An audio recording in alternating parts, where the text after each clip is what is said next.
Hi hello ಎಲ್ಲರೂ ವರಮಹಾಲಕ್ಷ್ಮಿ ಹಬ್ಬನ ತುಂಬ ಖುಷಿಯಿಂದ ಮಾಡಿರ್ತೀರ ಅಂತ ಅಂದ್ಕೊಂಡಿದ್ದೀನಿ.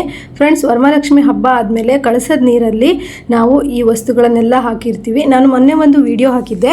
ಕಳಸದ ನೀರಿಂದ ತೆಗೆದಂತಹ ಗೋಮತಿ ಚಕ್ರ ಆಗಿರ್ಬೋದು, ಕವಡೆ ಆಗಿರ್ಬೋದು, ಕಾಯಿನ್ಸ್ ಆಗಿರ್ಬೋದು, ಹಾಗೆ ಲಾವಂಚದ ಬೇರಾಗಿರ್ಬೋದು, ಈ ವಸ್ತುಗಳನ್ನು ನೀವು ಕ್ಯಾಶ್ ಬಾಕ್ಸಲ್ಲಿ ಇಟ್ಕೊಳ್ಳಿ ಅಂತ ಹೇಳಿದ್ದೆ. ಹಾಗೆ ನನಗೊಬ್ಬರು ವ್ಯೂವರ್ಸು ಕಮೆಂಟ್ ಮಾಡಿದರು, ಅಕ್ಕ ಆ ಗಂಟೊಳಗೆ ಅಂದರೆ ಕೆಂಪು ಬಟ್ಟೆಯಲ್ಲಿ ಕಟ್ಟಿ ಇಡಬೇಕು ಅಂತ ಹೇಳಿದ್ನಲ್ಲ, ಅದರೊಳಗೆ ಏನೇನು ವಸ್ತುಗಳು ಇಟ್ಟಿದ್ದೀರಾ ಒಂದ್ಸಲಿ ಗಂಟನ್ನು ತೆಗೆದ್ಬಿಟ್ಟು ತೋರಿಸಿ ಅಂತ ಹೇಳಿದರು. ಇದು ಹೋದ ವರ್ಷ ನಾನು ವರಮಹಾಲಕ್ಷ್ಮಿ ಹಬ್ಬ ಮುಗಿದ ಮೇಲೆ ಇಟ್ಟಿರುವಂತಹ ಒಂದು ಗಂಟು. ಇದು ನಾನು ಕ್ಯಾಶ್ ಬಾಕ್ಸಲ್ಲಿ ಇಟ್ಟಿರ್ತೀನಿ, ಅಂದರೆ ಗಾಡ್ರೇಜ್ ಒಳಗೆ ಇಟ್ಟಿರ್ತೀನಿ. ಇನ್ನೊಂದು ನಾನು ನಮ್ಮನೆ ಡೈಲಿ ಇಡೋವಂಥ ಕಳಸದೊಳಗೆ ಇಟ್ಟಿದ್ದೀನಿ.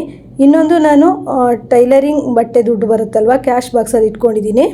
ಕಳಸ ಎಲ್ಲ ನಿನ್ನೆ ವಿಸರ್ಜನೆ ಮಾಡಾದಮೇಲೆ ಕಳಸದಲ್ಲಿರೋ ವಸ್ತುಗಳನ್ನು ನಾನು ಈ ರೀತಿ ನೀವು ಕ್ಯಾಶ್ ಬಾಕ್ಸಲ್ಲಿ ಇಟ್ಕೋಬೋದು ಅಂತ ಹೇಳಿದ್ದೆ. ಹಾಗಾಗಿ ನಿಮ್ಗೆ ಇದೊಂದು ವಿಡಿಯೋ ತುಂಬ ಯೂಸ್ಫುಲ್ ಆಗ್ಬೋದು ಅಂತ ಹೇಳ್ಬಿಟ್ಟು ವಿಡಿಯೋ ಹಾಕ್ತಾಯಿದ್ದೀನಿ. ಹಾಗೆ ಟೈಲರಿಂಗ್ ಸಂಬಂಧಪಟ್ಟ ವಿಡಿಯೋ ಹಾಕೋಕ್ಕಾಗಿಲ್ಲ, 2-3 ದಿವಸದಿಂದ ತುಂಬ ಬ್ಯುಸಿ ಇದ್ದಿದ್ದರಿಂದ. ಹಾಗೆ ನೀವು ಟೈಲರಿಂಗ್ ಕೆಲಸ ಮಾಡ್ತಿರ್ಬೋದು, ಗಿರಣಿ ಅಂಗಡಿ ಇಟ್ಕೊಂಡಿರ್ಬೋದು, ಅಥವಾ ನೀವು ಬಟ್ಟೆ ಸೇಲ್ ಮಾಡ್ತಾ ಇರ್ಬೋದು, ಅಥವಾ ಜ್ಯುವೆಲರಿ, ಹಾಗೆ ಪಾರ್ಲರು, ಈ ರೀತಿ ಯಾವುದೇ ಅಂಗಡಿಗಳನ್ನು ಇಟ್ಕೊಂಡಿದ್ರು ಕ್ಯಾಶ್ ಬಾಕ್ಸ್ ಒಳಗೆ ಈ ರೀತಿ ಎಲ್ಲ ಇಟ್ಕೋಬೇಕು. ಅದು ಯಾವ ರೀತಿ ಅಂತ ಈ ವಿಡಿಯೋದಲ್ಲಿ ಹೇಳ್ತೀನಿ. ಫ್ರೆಂಡ್ಸ್, ನಾವು ಬೆಳಗ್ಗೆಯಿಂದ ಸಂಜೆ ತನಕ ಎಷ್ಟು ಬೇಕಾದರೂ ದುಡಿಬೋದು, ಎಷ್ಟು ಬೇಕಾದರೂ ಸಂಪಾದನೆ ಮಾಡ್ಬೋದು. ಆದರೆ ಬಂದಿರುವಂತಹ ದುಡ್ಡು ಇನ್ನೊಂದು ಕಮಿಟ್ಮೆಂಟಿಗೆ ಹೋಗ್ತಾ ಇದೆ, ನಮ್ಮ ಹತ್ರ 10 ರೂಪಾಯಿ ಉಳಿತಿಲ್ಲ ಅಂತ ಅಂದಾಗ ಎಷ್ಟು ಬೇಜಾರಾಗುತ್ತೆ. ನಾವು ಮಾಡ್ತಾ ಇರೋ ಕೆಲಸದ ಮೇಲೆ ಇಂಟ್ರೆಸ್ಟೇ ಇರೋದಿಲ್ಲ. ಹಾಗಾಗಿ ನಾನು ಹೇಳೋದೇನೆಂದರೆ, ಈ ವಸ್ತುಗಳೆಲ್ಲ ನಮ್ಮ ಮನೆಗೆ ಅಥವಾ ನಮ್ಮ ಶಾಪಲ್ಲಿ ಇದ್ದರೆ ಒಂದು ನಮಗೆ ಪಾಸಿಟಿವ್ ಎನರ್ಜಿನ ಬೀರುತ್ತೆ. ಹೇಗಂದರೆ, ನಮಗೆ ಬೇಡದೇ ಇರೋ ಖರ್ಚಿಗೆ ನಾವು ಅಮೌಂಟನ್ನು ಹಾಕ್ತಾ ಇರ್ತೀವಿ, ಆ ರೀತಿ ಆಗದೇ ಇರೋ ಹಾಗೆ ಈ ವಸ್ತುಗಳಿರುತ್ತೆ. ಕಳಸಕ್ಕೆ ಹಾಕಿ ನಾವು ಪೂಜೆ ಮಾಡಿರ್ತೀವಿ, ತುಂಬ ಶ್ರೇಷ್ಠವಾದ ವಸ್ತುಗಳು. ಹಾಗೆ ಈ ನೀರನ್ನು ನಾನು ಮನೆಗೆಲ್ಲ ಚಿಮ್ಮಿಸಿ ಮತ್ತು ನಮ್ಮ ಮನೇಲಿರೋ ಎಲ್ಲರ ತಲೆ ಮೇಲೂ ಚಿಮ್ಮಿಸ್ಬಿಟ್ಟು ಉಳಿದಿರೋ ನೀರನ್ನು ತೆಂಗಿನ ಮರದ ಬುಡಕ್ಕೆ ಹಾಕ್ತೀನಿ.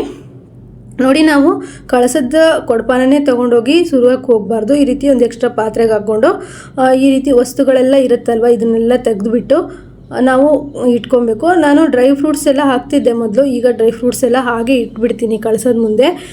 2-3 ದಿನ ಆಗುತ್ತಲ್ವ, ಹಾಗಾಗಿ ನೋಡಿ ಈ ವಸ್ತುಗಳು ಅಂದರೆ ಕವಡೆ, ಚಕ್ರ, ಶ್ರೀಚಕ್ರ, ಹಾಗೆ ಮತ್ತು ಚಿಕ್ಕದದು ಗೊತ್ತಿಲ್ಲ ನಂಗೆ, ಅದು ಗುಲ್ಗಂಜಿ ಅನಿಸುತ್ತೆ ಅದು, ಹಾಗೆ ಲಾವಂಚದ ಬೇರು, ಈ ರೀತಿ ಪರಿಮಳ ದ್ರವ್ಯಗಳನ್ನೆಲ್ಲ ಕೊಟ್ಟಿರ್ತಾರೆ. ಎಲ್ಲದೂ ಸಹಿತ ಈ ಕಳಸದ ನೀರಿಗೆ ಹಾಕಿರ್ತೀವಿ ನಾವು.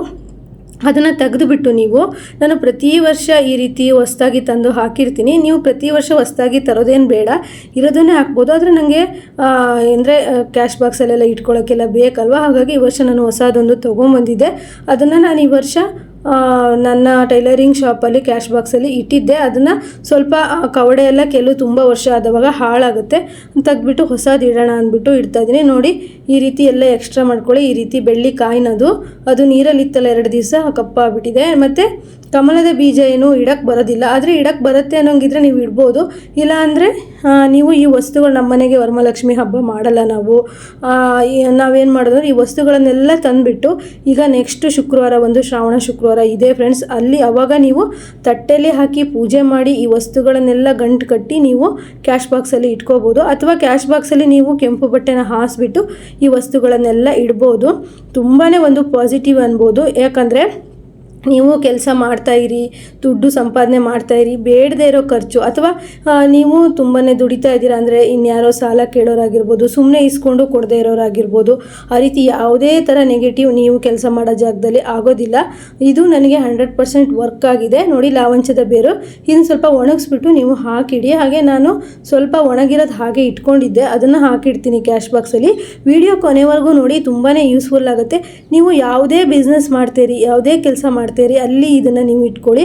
ಅಕಸ್ಮಾತ್ ನೀವು ಮನೆಯಲ್ಲೇ ಇರೋ ಗೃಹಿಣಿಯರು ಆಗಿದ್ದರೆ ನೀವು ನಿಮ್ಮ ಮನೇಲಿರೋ ಗಾಡ್ರೇಜ್ ಒಳಗಡೆ ಅಂದರೆ ಕ್ಯಾಶ್ ಬಾಕ್ಸಲ್ಲಿ ಸಹಿತ ಇಟ್ಕೋಬೋದು.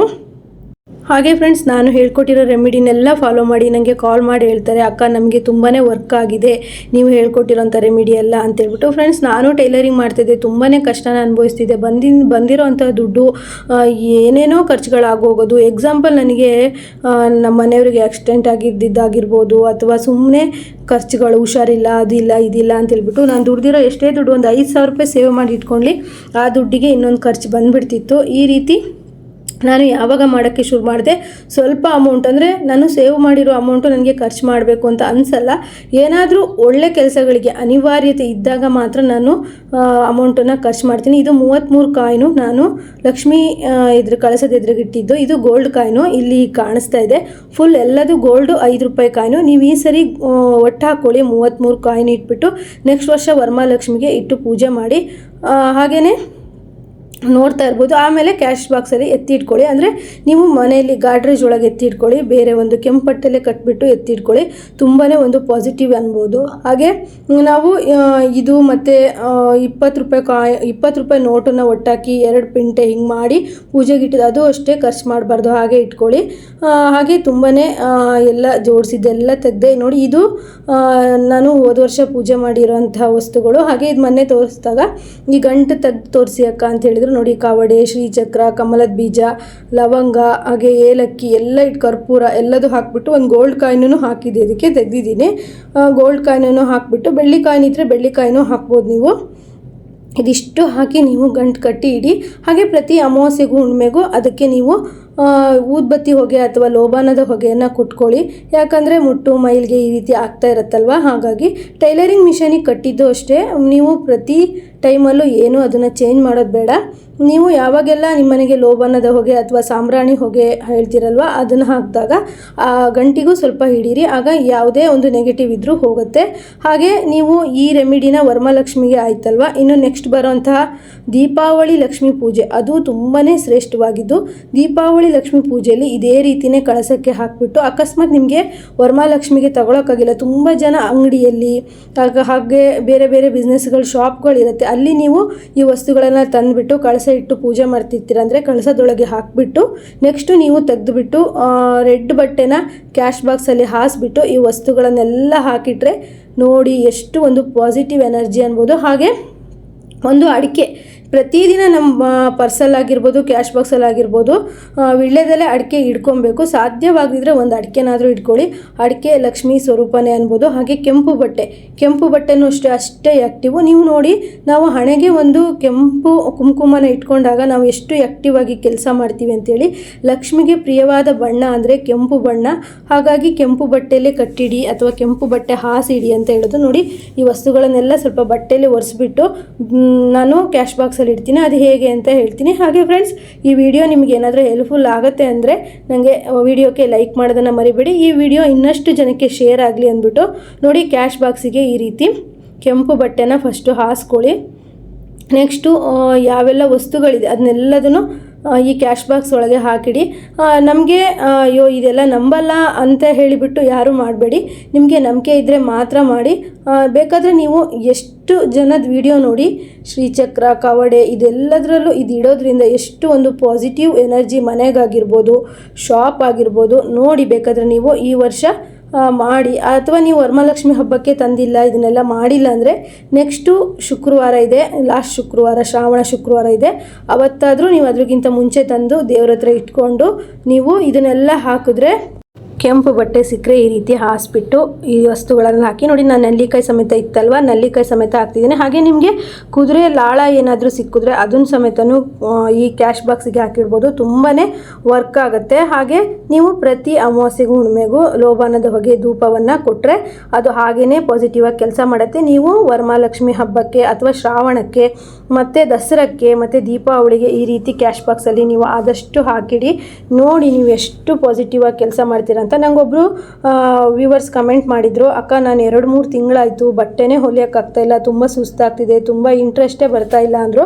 ಈ ರೀತಿಯೆಲ್ಲ ಮಾಡಿ ನಿಮ್ಮ ಪಕ್ಕದಲ್ಲೇ ಕ್ಯಾಶ್ ಬಾಕ್ಸನ್ನು ಇಟ್ಕೊಳ್ಳಿ. ಒಂದು ಎಷ್ಟು ಪಾಸಿಟಿವ್ ಎನರ್ಜಿ ಅನ್ನೋದಿರುತ್ತೆ ನೋಡಿ. ಹಾಗೆ ನಾನು ನನ್ನ ಹತ್ರ ಇದ್ದಿದ್ದು ಎಕ್ಸ್ಟ್ರಾ ದುಡ್ಡು ಅಂದರೆ ಇದು ಟೈಲರಿಂಗ್ ಸಂಬಂಧಪಟ್ಟಿದ್ದಂತಹ ದುಡ್ಡು ಇದರೊಳಗೆ ಇಟ್ಕೊಂಡೆ. ಯಾಕಂದರೆ ಶಾಪಿಗೆ ಬರೋರು ಚೇಂಜ್ ಕೇಳ್ತಾ ಇರ್ತಾರಲ್ವ, ಹಾಗಾಗಿ ಇಟ್ಕೊಂಡಿದ್ದೀನಿ. ನಾನು ಜಾಸ್ತಿ ಅಮೌಂಟ್ ಆದ ತಕ್ಷಣ ಅದನ್ನು ತೆಗೆದುಬಿಟ್ಟು ನಾನು ಬೇರೆ ಕಡೆ ಇಟ್ಕೊಳ್ತೀನಿ. ಇದು ನನಗೆ ದಿನನಿತ್ಯಕ್ಕೆ ಎಷ್ಟು ಅಮೌಂಟ್ ಬೇಕು ಅಷ್ಟು ಅಮೌಂಟನ್ನು ಇದರೊಳಗೆ ಇಟ್ಕೊಳ್ತೀನಿ. ತುಂಬ ದೊಡ್ಡ ಡಬ್ಬಿ ಅಂತ ಏನಿಲ್ಲ.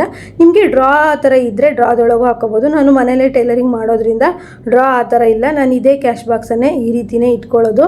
ಹಾಗೆ ದೇವ್ರ ಹತ್ರ ಇಟ್ಬಿಟ್ಟು ಒಳ್ಳೆ ದಿನ ನೀವು ಯಾವತ್ತು ವಾರ ಮಾಡ್ತೀರಾ, ಯಾವತ್ತು ಹಬ್ಬ ಮಾಡ್ತೀರಾ ಅಂಥ ದಿವಸ ಈ ರೀತಿ ಕ್ಲೀನ್ ಮಾಡಿಕೊಂಡು ಒರೆಸಿ ಕ್ಲೀನಾಗಿ ಮತ್ತೆ ಇಟ್ಬಿಟ್ಟು ಪೂಜೆ ಮಾಡಿ ನೀವು ಪಾಸಿಟಿವ್ ಆಗಿ ಹೇಳ್ಕೊಂಡು ದೇವ್ರ ಹತ್ರ ಇಟ್ಕೊಳೋದ್ರಿಂದ ನಿಮಗೆ ಕೆಲಸ ಮಾಡೋಕ್ಕೆ ಇಂಟ್ರೆಸ್ಟ್ ಆಗಿರ್ಬೋದು, ಬಟ್ಟೆ ತುಂಬ ಬರೋದಕ್ಕಾಗಿರ್ಬೋದು, ಹೊಸದಾಗಿ ಏನಾದರೂ ಒಂದು ಪ್ರಯತ್ನ ಮಾಡೋದಾಗಿರ್ಬೋದು ನಿಮ್ಮ ಟೈಲರಿಂಗಲ್ಲಾಗುತ್ತೆ. ಅಥವಾ ಇದು ಟೈಲರಿಂಗ್ ಕೆಲಸ ಮಾಡೋರಿಗೆ ಅಷ್ಟೇ ಅಲ್ಲ, ನೀವು ಯಾವುದೇ ಥರ ಬಿಸ್ನೆಸ್ ಮಾಡ್ತಾಯಿದ್ರು ಅಂದರೆ ಪಾರ್ಲರು, ಬಟ್ಟೆ ಸೇಲ್ ಮಾಡೋದು, ಹಾಗೆ ಜ್ಯುವೆಲರಿ ಸೇಲ್ ಮಾಡೋದು, ಹಾಗೆ ಇನ್ನು ಏನೇನೋ ಕೆಲಸಗಳು ಮಾಡ್ತಾ ಇರ್ತಾರೆ.